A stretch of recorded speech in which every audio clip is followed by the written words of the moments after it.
Perkembangan teknologi informasi yang pesat telah memberikan dampak signifikan terhadap berbagai aspek kehidupan, termasuk dalam dunia bisnis. Salah satu penerapannya adalah dalam pengelolaan data dan transaksi di toko-toko harian. Toko harian, terutama yang berskala kecil hingga menengah, seringkali menghadapi tantangan dalam mengelola transaksi penjualan, memantau stok barang, serta memberikan pelayanan yang cepat dan efisien kepada pelanggan. Proses yang dilakukan secara manual tidak hanya memakan waktu, tetapi juga rentan terhadap kesalahan manusia. Program ini diharapkan dapat meningkatkan efisiensi operasional toko, mengurangi kesalahan dalam perhitungan, serta memberikan pengalaman belanja yang lebih baik bagi konsumen. Selain itu, laporan harian yang dihasilkan oleh program ini akan mempermudah pemilik toko dalam mengambil keputusan berdasarkan data yang terstruktur dan akurat. Dengan program ini, simulasi pengelolaan transaksi di toko es krim akan menjadi lebih profesional dan terorganisir. Program ini juga diharapkan dapat melatih kemampuan analisis, logika pemrograman, dan desain antarmuka grafis sebagai bagian dari pemahaman teknis dalam pengembangan perangkat lunak sederhana yang relevan dengan kebutuhan operasional toko. Tujuan 1. Menghasilkan aplikasi penjualan yang dapat membantu dalam pengelolaan data transaksi penjualan di toko es krim, termasuk pencatatan jenis produk yang dibeli, jumlah pembelian, serta total belanja pelanggan. Yang kedua, menghasilkan aplikasi penjualan yang mempermudah proses pembuatan laporan transaksi penjualan harian, termasuk rekapitulasi total pendapatan, jumlah produk terjual, dan stok awal serta stok akhir dari masing-masing produk es krim. 3. Mengidentifikasi produk es krim terlaris berdasarkan laporan transaksi untuk mendukung evaluasi penjualan dari perencanaan stok berikutnya. 4. Menyediakan fitur perhitungan otomatis untuk diskon promosi sesuai dengan ketentuan toko. 5. Mengelola pembayaran tunai dengan kalkulasi kembalian berdasarkan pecahan uang rupiah yang tersedia. Manfaat: membantu pihak toko dalam mencatat data transaksi secara terstruktur, termasuk jenis produk yang dibeli, jumlah pembelian, total belanja, diskon, dan uang kembalian. Yang kedua, mempermudah pihak toko dalam membuat laporan transaksi penjualan harian, laporan produk yang paling banyak terjual, serta laporan stok awal dan stok akhir produk. Yang ketiga, memastikan ketepatan dalam penghitungan total belanja, diskon, dan uang kembalian dengan fitur otomatisasi, sehingga meminimalkan kesalahan manual yang sering terjadi pada pencatatan konvensional. Yang keempat, menyediakan sistem pembayaran yang cepat dan mudah dengan perhitungan kembalian berdasarkan pecahan uang tunai yang umum digunakan. Yang kelima, menyediakan rekapitulasi pendapatan harian yang akurat untuk membantu pihak toko dalam mengevaluasi performa, penjualan, dan mendukung pengambilan keputusan berdasarkan data yang terstruktur. Baik, di sini saya akan mulai mendemokan program yang telah kami buat, yaitu tentang toko kasir es krim. Di sini kami mendesain manual menggunakan J-frame. Di bagian desain ini terlihat. Lalu kita akan mengcompile-nya untuk mendemokannya. Baik, di sini tertampil yaitu sistem yang telah kami desain. Jika kita ingin membeli atau menambahkan barang, kita klik produk yang ingin kita beli. Lalu kita keluar memasukkan jumlahnya. Jika kita masukkan jumlah 3, kita klik OK, dia masuk ke bagian di keranjang ini tertampil. Lalu kita masukkan jumlah pembayarannya. Kita klik bayar. Keluarlah struk pembayaran yang berisi tentang detail pembelian, total belanja, dan diskon. Diskon ini didapat karena dua hal ketentuannya, yaitu jika pembelian di atas 50.000 mendapatkan diskon 10%, dan jika pembelian di atas 40.000 tetapi di bawah 50.000 maka didapatkan diskon sebanyak 5%. Karena di sini di atas 50.000 maka didapatkan 10% diskonnya. Lalu ini di sini juga ada total bayar yang sebenarnya dan pembulatan. Lalu ada kembaliannya dan keluar juga rincian pembayaran yang digunakan pengguna, uang pecahannya. Lalu rincian kembaliannya. Jadi di sini di bagian struk pembayaran ini telah akurat dan rinci. Kita klik, kita X-kan. Kita lanjutkan ya, kita ingin memasukkan jumlah barang yang lebih banyak. Maka di bagian sini diurutkan menggunakan bubble sort, yaitu dari harganya dari yang rendah ke yang paling tinggi. Kita masukkan pembayaran lagi. Juga tertampil di sini struk pembayarannya. Lalu ketika kita mengklik bayar tanpa memasukkan apapun di bagian keranjang, keluarlah pesan kesalahan seperti ini, yaitu keranjang masih kosong. Kita klik OK. Misalnya kita menambahkan, lalu klik OK, tetapi kita tidak masukkan jumlah pembayaran, maka keluar masukkan jumlah pembayaran. Dan jika misalnya kita menambahkan barang lagi tetapi kita tidak memasukkan jumlah yang benar, kita memasukkan misalnya huruf, maka keluar pesan kesalahan masukkan angka yang valid. Dan lagi jika kita memasukkan jumlah yang melebihi stok, maka keluar klik OK. Ini keluar jumlah melebihi stok pesan kesalahannya. Ini kita lanjutkan transaksinya. Lalu jika di sini ternyata stok es krim yang ada beberapa yang kita pilih itu telah habis, maka keluar pesan peringatan stok produk es krim Min Koko habis seperti ini. Kita lanjutkan transaksi misalnya sampai sekitar 10 transaksi.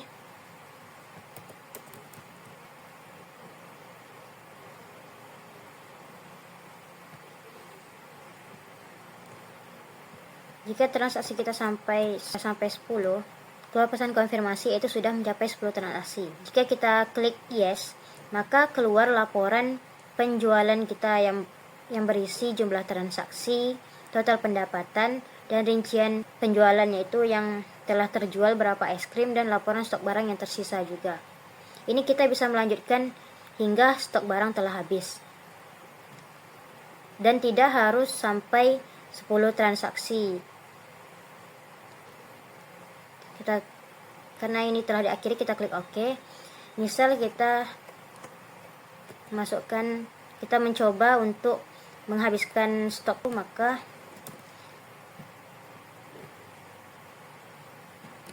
ini setelah kita habiskan, kita menginput jumlah pembayaran, kita klik bayar, maka terdapat pesan konfirmasi semua stok produk sudah habis akhir program dan struk pembayaran juga. Jika kita klik yes ini, maka keluarlah jumlah transaksi dan total pendapatan kita lakukan untuk hari ini. Sampai di sini demo yang dapat saya lakukan. Selanjutnya yaitu tentang penjelasan programnya. Ini adalah kelas dari produk.java. Nah, ini tuh dapat kita lihat yang pertama adalah deklarasi dari kelas produk, yaitu public class produk. Kode ini mendeklarasikan kelas produk yang menggunakan modifier akses publik, yang artinya kelas ini dapat diakses dari mana saja di dalam program. Selanjutnya adalah atribut. Yang pertama ada string nama, double harga, integer stok, dan integer stok awal. Kalau atribut string nama ini adalah atribut yang digunakan untuk menyimpan nama produk dalam tipe data string. Yang kedua adalah double harga, yaitu menyimpan harga produk dalam tipe data double untuk menampung nilai desimal. Selanjutnya ada integer stok. Atribut ini menyimpan jumlah data stok yang tersedia dari produk dalam tipe data integer. Selanjutnya adalah integer stok awal, yaitu menyimpan jumlah stok awal produk ketika objek di produk dibuat. Ini berguna untuk melacak stok asli yang dimiliki. Selanjutnya adalah public produk. Public produk ini adalah konstruktor dari kelas produk.java. Di sini konstruktor adalah metode khusus yang dipanggil saat objek project dibuat. Di sini ada this.nama sama dengan nama. Ini digunakan untuk menetapkan nilai parameter nama ke atribut nama dalam objek saat ini. Kalau yang begitu pun juga this harga, this stock, dan this stock awal. Selanjutnya ada getter untuk stok awal. Ini dia.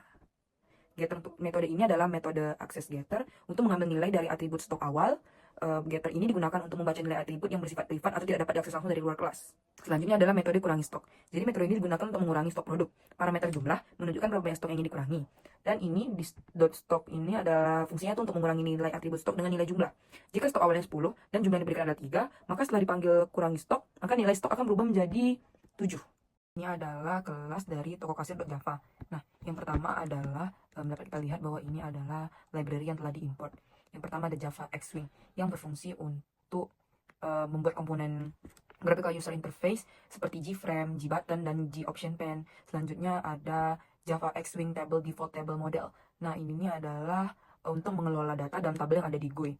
Selanjutnya adalah Java EWT Event Action Event, digunakan untuk menangani event seperti klik tombol. Selanjutnya ada Java Text Decimal Format. Ini digunakan untuk menampilkan harga dalam format rupiah. Selanjutnya ada Java Util Array List digunakan untuk menyimpan produk. Selanjutnya ada Project Struct, yaitu kelas tambahan yang digunakan untuk mencetak struct. Selanjutnya adalah public class toko kasir extends Java X Wing JFrame. Ini adalah deklarasi dari kelas toko kasir. Public class toko kasir ini adalah kelas utama yang menangani logika aplikasi kasir. Kelas ini merupakan turunan dari JFrame, yang berarti kelas ini adalah antarmuka grafis untuk aplikasi kasir. Selanjutnya adalah deklarasi variabel. Ini adalah deklarasi variabel yang dideklarasikan secara privat. Yang pertama ada default table model. Objek ini digunakan untuk mengelola data yang ditampilkan dalam tabel GTable2. Model ini memungkinkan penambahan, penghapusan, dan pembaruan baris dalam tabel. Selanjutnya ada decimal format rupiah, new decimal format. Nah, ini tuh digunakan untuk memformat angka ke dalam format rupiah. Jadi, di depan angka akan ada RP dan akan ada koma untuk pemisah ribuan. Selanjutnya adalah array list produk, daftar produk. Daftar ini adalah untuk daftar produk yang tersedia untuk dijual. Produk adalah kelas yang menyimpan informasi seperti nama, harga, dan stok produk. Selanjutnya adalah double total pendapatan. Variabel ini menyimpan total pendapatan yang diperoleh dari transaksi yang telah dilakukan. Selanjutnya ada integer jumlah transaksi. Variabel ini menyimpan jumlah transaksi yang telah dilakukan. Selanjutnya merupakan public toko kasir. Public toko kasir ini merupakan konstruktor dari kelas toko kasir.java. Init components biasanya digunakan untuk menginisialisasi komponen GUI seperti tombol, label, dan tabel. Selanjutnya adalah ini model new default table model, new object, new string. Nah, itu adalah membuat objek default table model untuk tabel. Tabel ini akan memiliki kolom untuk nama produk, jumlah, harga, dan subtotal. Selanjutnya adalah GTable2 set model. Nah, ini digunakan untuk menghubungkan model data default table model dengan komponen tabel GTable2 agar data yang ada di model bisa ditampilkan di dalam tabel. Selanjutnya adalah daftar produk new array list. Jadi ini membuat objek array list untuk menyimpan daftar produk yang tersedia. Selanjutnya adalah ini daftar produk. Jadi ini adalah untuk menambahkan beberapa produk ke dalam daftar produk. Setiap produk memiliki nama, harga, dan juga stok awal. Nah, selanjutnya di sini ada kita lihat set size, yaitu digunakan untuk mengatur ukuran jendela aplikasi menjadi 800 pixel dikali 600 pixel. Selanjutnya ada set location relative to, yaitu untuk menempatkan jendela aplikasi itu berada di tengah layar. Selanjutnya adalah event handler untuk tombol produk. Untuk setiap produk terdapat event handler yang akan dipanggil saat produk diklik. Setiap tombol ini akan memanggil metode tambah produk untuk menambahkan produk ke dalam daftar belanja. Contohnya yang pertama adalah button dari es coklat strawberry. Nah, jadi di sini setiap metode ini memanggil metode tambah produk dengan parameter indeks produk dalam daftar produk. Misalnya, jika tombol es coklat strawberry ditekan, produk pada indeks 0 akan ditambahkan. Begitu juga seterusnya. Oke, selanjutnya kita ke private void update total. Nah, di sini ada looping baris tabel. Nah, jadi model .getRowCount ini fungsinya untuk mendapatkan jumlah baris dalam tabel. Jadi untuk setiap baris, model .getValue at i,3 ini digunakan untuk mengambil nilai dari kolom keempat subtotal untuk produk yang ada di baris tersebut. Jadi nilai subtotal yang awalnya dalam format RP dan koma, jadi kita gunakan replace. Ini ada replace, jadi replace yang pertama ada replace RP untuk menghapus RP dan replace koma untuk menghapus koma. Tujuannya agar kita bisa mengonfirmasinya ke tipe data double. Nah, selanjutnya adalah penambahan total. Nilai yang telah dibersihkan diubah menjadi angka dan ditambahkan ke variabel total. Jadi setelah semua baris dihitung, total label set text digunakan untuk menampilkan total harga yang telah dihitung. Nilai total diformat menggunakan objek decimal format, yaitu format rupiah dot format total untuk menambahkan format rupiah. Oke, selanjutnya adalah kita ke private void tambah produk integer index. Nah, ini itu produk yang dipilih diambil dari daftar produk menggunakan parameter indeks untuk memilih produk yang sesuai. Selanjutnya adalah pengecekan stok. Jika stok kurang dari atau sama dengan 0, maka pesan peringatan akan ditampilkan melalui the option pen show message dialog, yaitu dan fungsi akan keluar menggunakan return. Selanjutnya adalah input jumlah.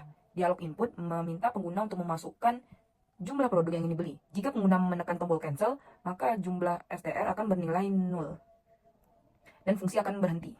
Selanjutnya adalah validasi jumlah. Mengubah input yang berupa string menjadi angka.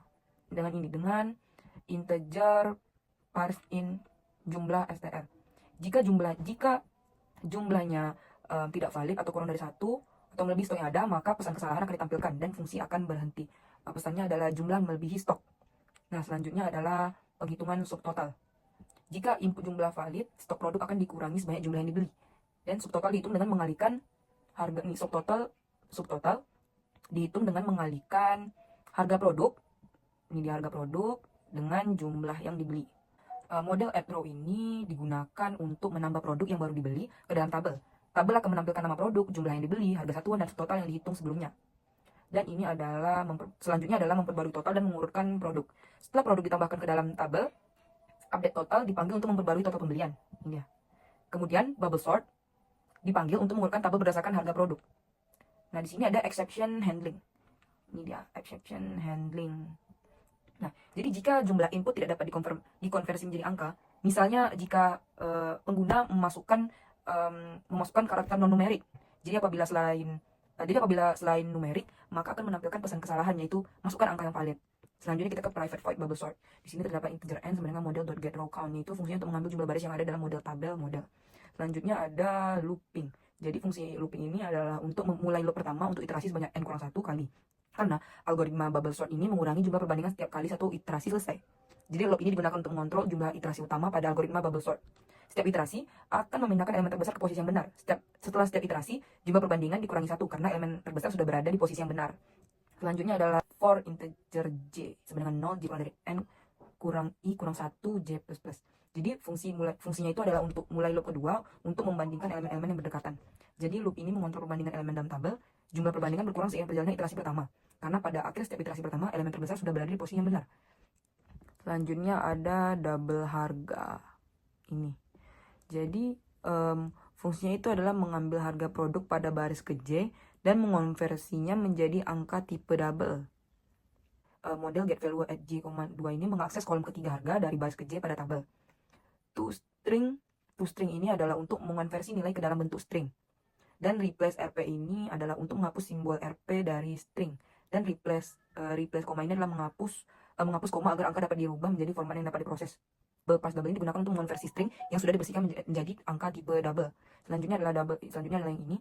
Fungsinya adalah untuk mengambil harga produk pada baris ke J plus 1 dan mengonversinya menjadi angka tipe double. Jadi ini mirip dengan baris sebelumnya. Nih. Tetapi untuk baris yang berdekatan dengan J, yaitu baris ke J tambah 1, variabel harga B menyimpan harga produk pada baris berikutnya. Selanjutnya ada ini. Jadi fungsi if ini adalah untuk membandingkan harga antara baris ke J dan baris ke J plus 1. Jika harga pada baris ke J lebih besar daripada harga pada baris ke J plus 1, maka elemen-elemen tersebut harus ditukar. Ini for ini gunanya adalah untuk mulai loop untuk menukar seluruh data dalam baris ke J dan ke J plus 1. Karena kita perlu menukar 10 kolom, nama produk, jumlah, harga, dan subtotal. Kita menggunakan loop ini untuk menukar setiap kolom dari kedua baris yang sedang dibandingkan. Nah, objek temp ini fungsinya untuk menyimpan nilai dari baris ke J di kolom ke K dalam variabel sementara, yaitu temp. Jadi variabel temp ini digunakan untuk menyimpan nilai sementara dari kolom K pada baris J sebelum nilai tersebut digantikan oleh nilai dari baris J plus 1. Dan selanjutnya adalah model setValue at ini. Jadi ini tuh fungsinya untuk menyalin nilai dari baris ke J plus 1 ke dalam baris J di kolom ke K. Jadi setelah menyimpan nilai model getValue J, K ini ke dalam temp, variabel temp, kita menggantikan nilai pada baris ke J dengan nilai pada baris ke J plus 1. Selanjutnya yang terakhir adalah model setValue at ini. Fungsinya untuk menempatkan nilai misalnya dari temp ke baris J plus 1 di kolom ke K. Setelah mengganti nilai pada baris ke J, kita menempatkan nilai yang disalin dari baris ke J sebelumnya yang telah disimpan dalam temp ke dalam baris ke J tambah 1. Dengan ini kedua baris telah bertukar posisi. Baik, saya akan dimulai dari proses pembayaran. Metode ini dipanggil saat tombol bayar diklik atau ditekan. Dimulai dari block try. Tujuannya adalah untuk menangkap error yang mungkin terjadi, seperti kesalahan konversi data dari string ke angka. Lalu mengecek apakah tabel keranjang kosong. Jika model getRowCount ini bernilai 0, artinya tidak ada barang yang dimasukkan ke dalam keranjang. Lalu ditampilkan pesan error yang dengan GOptionPen yang berisi keranjang masih kosong. Lalu setelah pesan ditampilkan, program keluar dari metode dengan return. Lalu selanjutnya mengambil input bayar field. Jika input kosong, maka sistem menampilkan pesan error, yaitu masukkan jumlah pembayaran. dengan G option pen dan dihentikan dengan return. Selanjutnya, mengonversi input string pembayaran bayar STR menjadi angka desimal atau double dengan double parse double. Variabel total diinisialisasi untuk menyimpan jumlah belanja secara keseluruhan. Kemudian looping melalui setiap baris dalam tabel keranjang model .getRawCount mengambil subtotal dari kolom 3 indeks ketiga di model getValue at ini I, 3. Membersihkan simbol mata uang dan koma dari string menggunakan replace agar bisa diubah ke angka. Menambahkan subtotal ke variabel total. Selanjutnya, memanggil metode hitung diskon untuk menghitung diskon berdasarkan total belanja. Menghitung total akhir sebagai total belanja setelah diskon. Membulatkan total belanja total akhir ke kelipatan 100 menggunakan math round ini.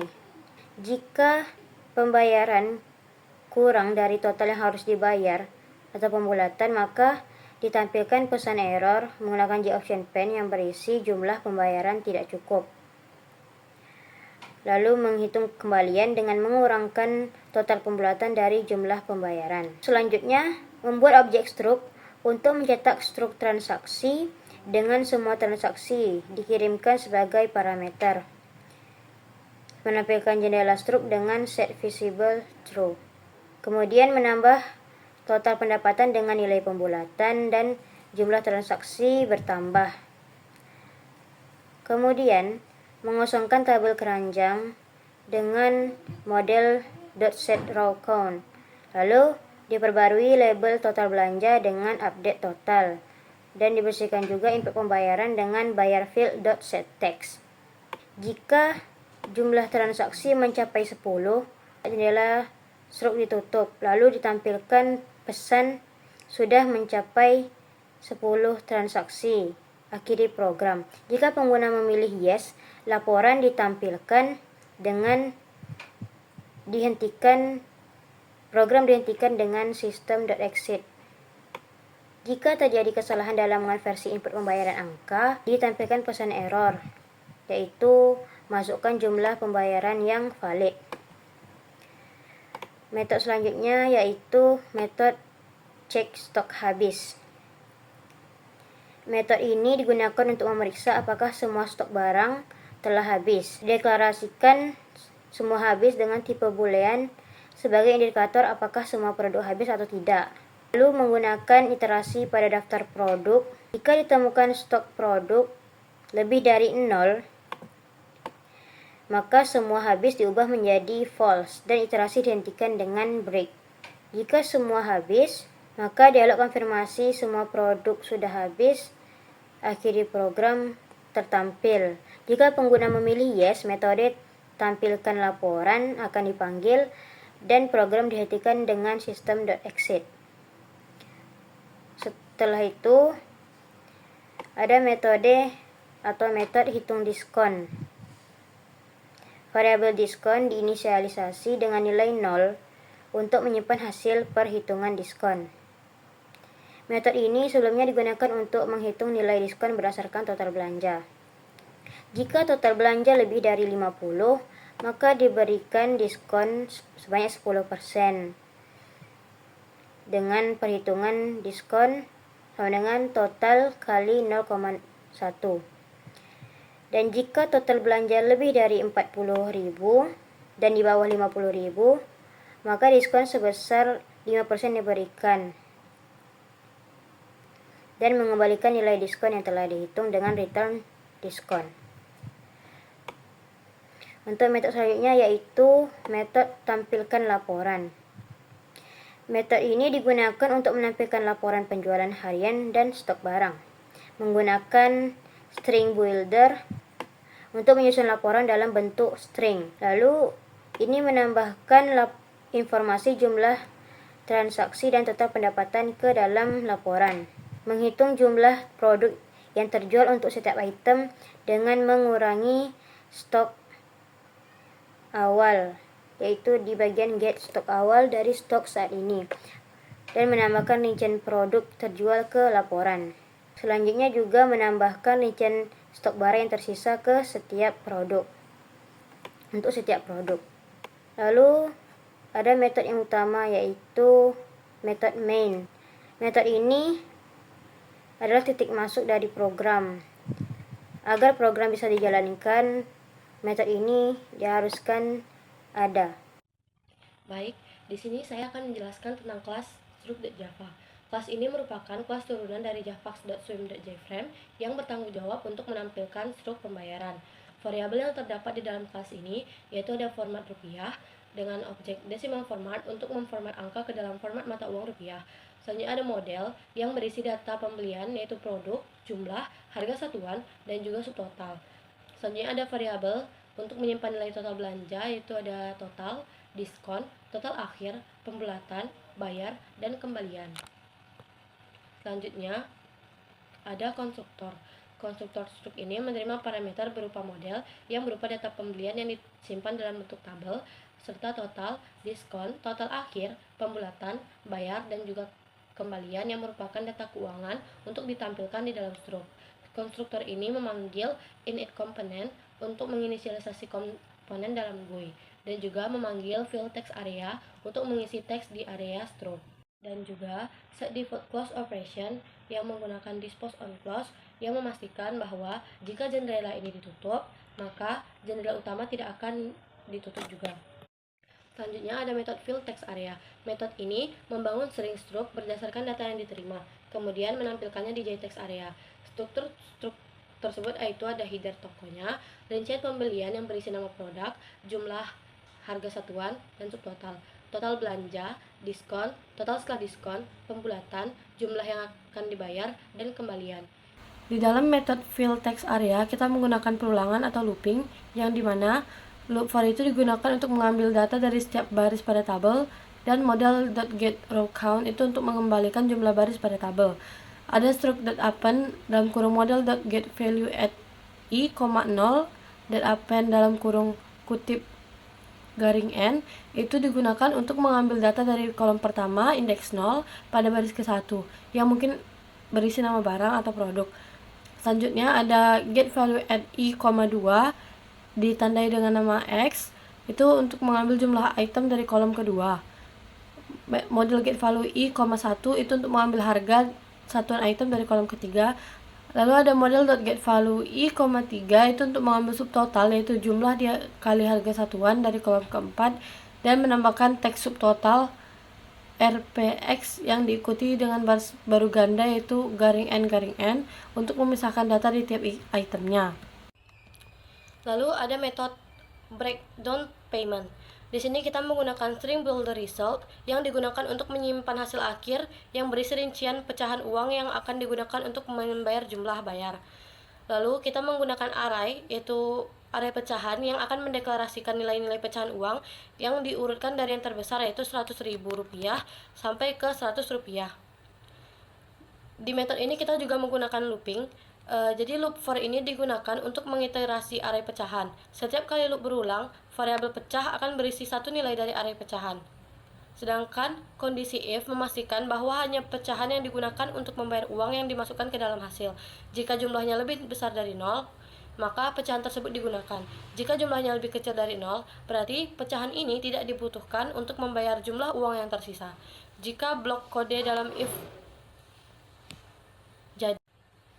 Ada juga metode breakdown change. Metode ini hampir sama dengan metode sebelumnya yaitu breakdown payment, tapi ini digunakan untuk menghitung kembalian pada parameter kembalian. Di sini kita juga menggunakan string builder result untuk menyimpan rincian pecahan uangnya dan juga array-array pecahan yang sama dari Rp100.000 hingga ke Rp100. Kita juga menggunakan loop for untuk mengiterasi array-nya dan memproses setiap pecahan uang yang ada. Di sini kita menghitung jumlah pecahan untuk kembalian. Pada setiap iterasi, program menghitung berapa banyak pecahan pecah yang akan digunakan untuk memberikan kembalian. Pembagian dilakukan antara kembalian dan pecah. Sedangkan kondisi if memastikan bahwa hanya pecahan yang digunakan untuk memberikan kembalian yang diproses. Jika jumlahnya lebih besar dari 0, maka pecahan tersebut digunakan. Jika sama dengan 0, maka pecahan ini tidak diperlukan dan program akan melanjutkan ke pecahan berikutnya. Jika jumlahnya lebih besar dari 0, pecahan tersebut akan ditambahkan ke objek result dalam format yang sudah diformatkan dengan rupiah.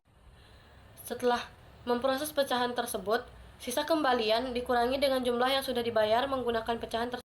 Lalu, hasil looping ini akan dikembalikan dengan spasi atau baris kosong yang tidak diinginkan dihapus menggunakan trim.